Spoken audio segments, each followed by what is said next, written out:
Hey, what's up guys? I'm Luke. Recently I've been getting a bunch of questions from people asking me, Luke, what equipment do you recommend if you're starting out on YouTube? Like what should I get? How can I make my videos look good? How can I make them sound good? Do I need lights? Do I need microphones, cameras, blah blah, help, basically. So I figured I would come on here and give you my best advice as to what you need to get if you want your videos to look as incredibly professional as mine do. As far as camera goes, I would recommend getting a Canon T3i. The full name for that is a Canon T3i EOS 600D, but yeah, just T3i is what pretty much everybody goes by. The T2i, which is the version before that, doesn't have a flip screen on the back, which is like invaluable, and you really like get a T3i over T2i. It's definitely worth a couple bucks extra that it is. And then the T4i has a couple upgrades, but really it's not worth it in my opinion. I think the price difference, I don't remember how much it is, but you don't really get too much more in that. And then same thing with the T5i. The picture quality is like the same. It's just like, I think it's a little bit smaller, and they made a couple other changes to it that are a little bit nice, but it's not really worth the extra money. If you're just gonna be doing stuff like I'm doing right now, I'd recommend getting a T3i, and you can get it even without the lens. Get the body only version. That's what it's called, like body only, meaning camera body, no lens, because the lens that comes with it is not really that amazing and adds like 80 bucks to $100 more onto the price. Obviously, you're going to need to get a lens. You can't get along very well without having any kind of lens, but rather than spending $80 on this little piece of junk, I would recommend getting the Canon 50mm f1.8 prime lens. It's a way better lens in my opinion. The drawback to it is that it's super zoomed in. So right now I'm about probably 4-ish feet away from the camera, and you can see how much it's seeing. Like, it sees my head and my shoulders, and that's it. And if I want it to see my whole body, I have to run way back there.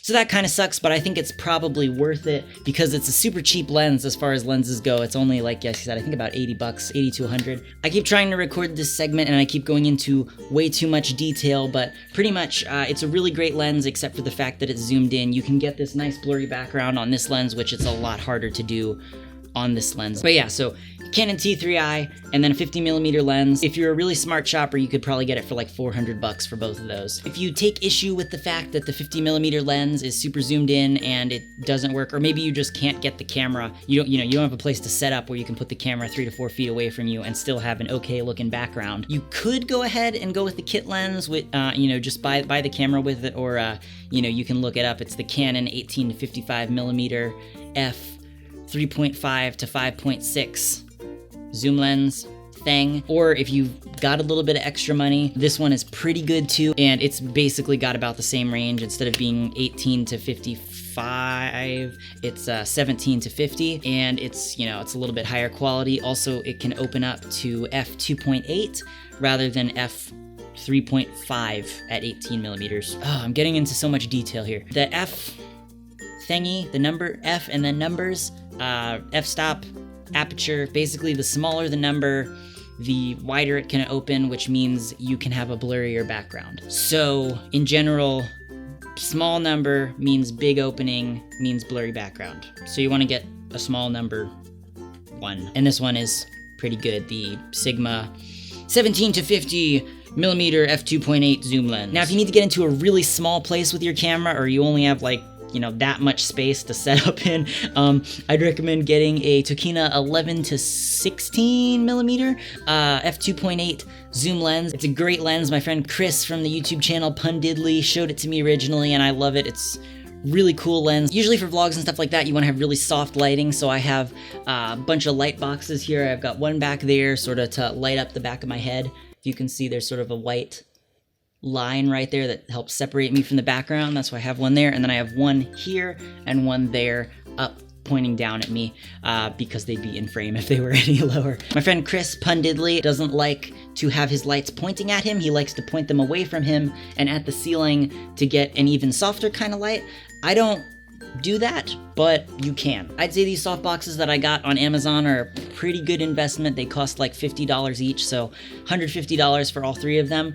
But if you're just starting out, don't do that and just figure something out. Take some sort of like a fluorescent light so that it's not that orangey tungsten, whatever it's called, color. Take a bunch of like fluorescent lights and then somehow cover them over with like a sheet. Basically the goal to getting soft light is just take a bright light, hang a white sheet in front of it or something like that, and it'll help diffuse it and make it much softer and not like an iPhone light or whatever that's just super bright and harsh with harsh shadows. You want it to look really soft. You could also, you know, just set up near a window, face the window so that your face is evenly lit, something like that. That's pretty good. So yeah, soft boxes on Amazon, that's what I have, that's what I'd recommend, but if you don't have money to spend on them, that shouldn't be your first thing to get, probably. As far as microphones go, I'd recommend getting a Rode VideoMic Pro because the on-camera microphone is horrible. This mic, I have it disassembled at the moment, but it goes like that. You slip it on top of your camera, screw it down. That's what I use. I got mine for like 160 bucks on eBay. You can flip it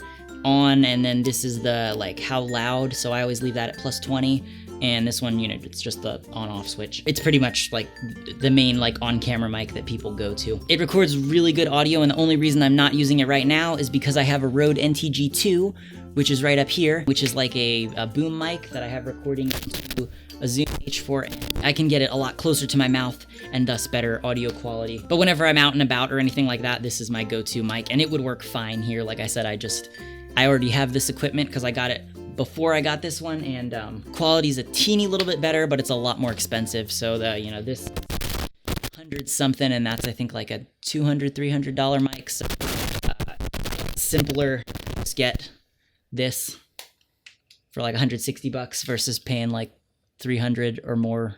I think I spent about 500 at the time. I don't remember how much they cost now. Also, a really good mic is the Rode Link. It's a lavalier microphone that's wireless, so you just put it on the camera, plug it in, take the little lav thingy, clip it, and then it gets really, really good audio too. Like 300 bucks. I hadn't used it at the time of filming this video, but at the time of editing this video I have, and it's really good mic, so get that if you need a lav mic for anything. If you want to be able to walk around with your camera, get a glide cam. I think it's the HD 2000 is what you should get for a camera. It costs a little bit of money, but you know, it'll give you super, super smooth shots. And if you want to get a slider, I highly recommend the Edelchrome Slider Plus Pro, I think it's called. It's a really neat design because most sliders are just like, you know, slider and then you can slide the camera along these rails. This one you like attach to a tripod and then attach the camera to it, and then the rails move with the camera. So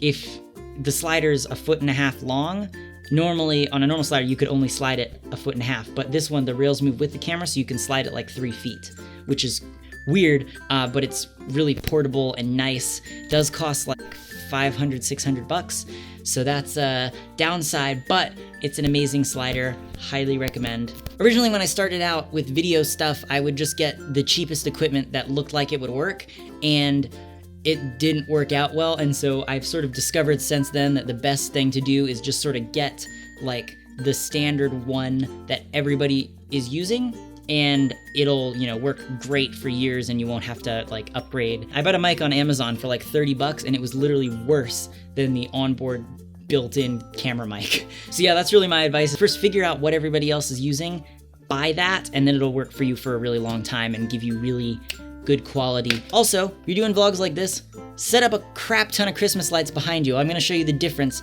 This is with it on and with them off. See, it makes a very big difference. As far as software goes, you're gonna need to get Adobe Premiere Pro and After Effects. After Effects is for the visual effects like, you know, explosions or earthquakes or, you know, putting a crater in the front yard or lighting your basement on fire, you know, just weird, cool effects and stuff like that, and animations as well. And then Premiere Pro for just sort of cutting all your clips together. So I guess if you're just doing a vlog, most of it you can do in Premiere, but if you're trying to After Effects is really cool, you need to get it. But of course, those are expensive and you might not want to get them. If you're looking for free editing software though, and you want something better than Windows Movie Maker or iMovie if you're one of those weirdos with a Mac, I usually recommend Wax because I've installed it and taken a look at it, and it's got a lot of features for being a free program, but it's kind of weird and the user interface doesn't look very nice.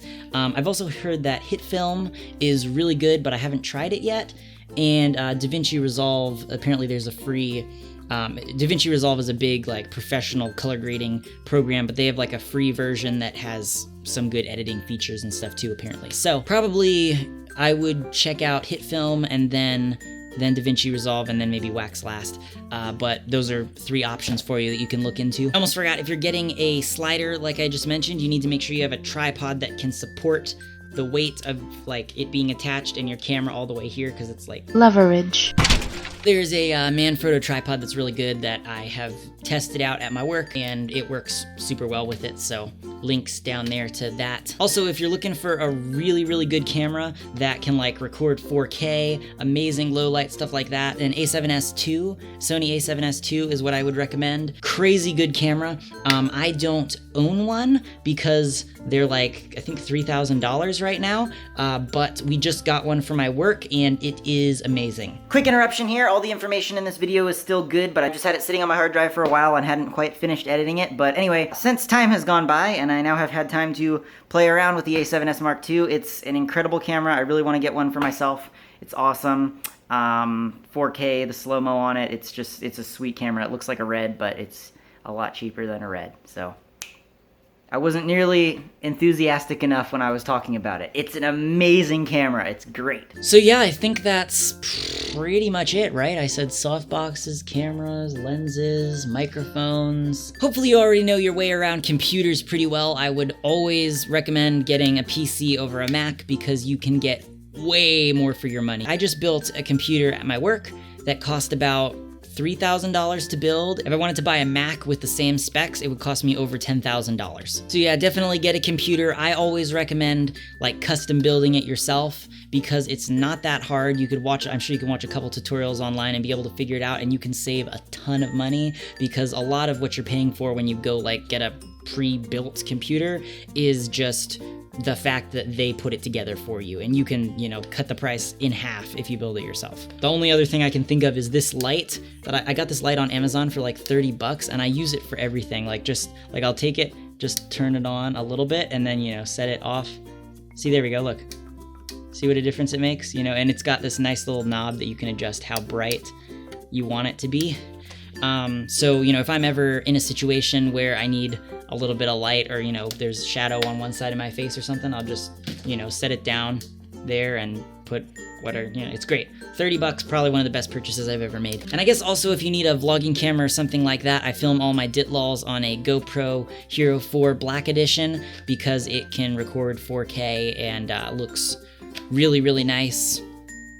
You know, it's a GoPro. If you're starting out and you've only got a little bit of money, I would recommend getting T3i, 50mm lens, and a Rode VideoMic Pro. That's probably the least that you can spend and have a pretty decent setup, because that would be, let me see, like $300, $400, $500. Yeah, that would probably cost you like, you know, less than $600. You can get a really nice setup. If you want your camera to be able to last for a really long time, instead of just buying a million replacement batteries, which can be super annoying, get a dummy battery, which basically looks like a battery. You put it in the camera and it has a cord that comes out, and you can plug that into like a big battery pack so that your camera will last for hours rather than, you know, just an hour or two. I'll put links below to that stuff where you can just Google it. So yeah, if any of you are trying to become YouTubers or anything like that, that's what I would recommend. You can get started for like 600 bucks and your videos can look pretty much as good as this, and if you know, everything else is just upgrades and learning, and obviously learn how to use your equipment that you have really, really well. I should probably make a couple videos on how to use your camera on my other channel, but I don't know if that'll probably be at a later time. But anyway, yeah, hope it helps you out. See you later. I'm done. This video is over. Goodbye.